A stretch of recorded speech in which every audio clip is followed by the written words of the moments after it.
Hello everyone and welcome to today's video. Today's video is going to be about how to recover a Facebook account password. For that, the most simple step is heading over to Facebook and then tapping on forgotten password. Once you have tapped on forgotten password, if you have already logged into this device, Google will try to find your account, Facebook will try to find your account and provide it to you. If you've forgotten your password, simply hit try another way. Here you can either get a code to your email. Here you can tap on get a code to your email if you have access to your email. If you do not have access to these, then tap on no longer have access to these. And then here simply hit recover. Here you can get a code via WhatsApp or via phone as well. If you still do not have access to these, tap on show more and then tap on take a video selfie and then hit next.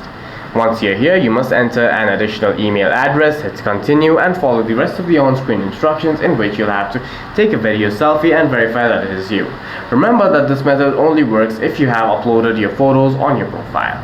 For any further questions, please feel free to leave a comment down below.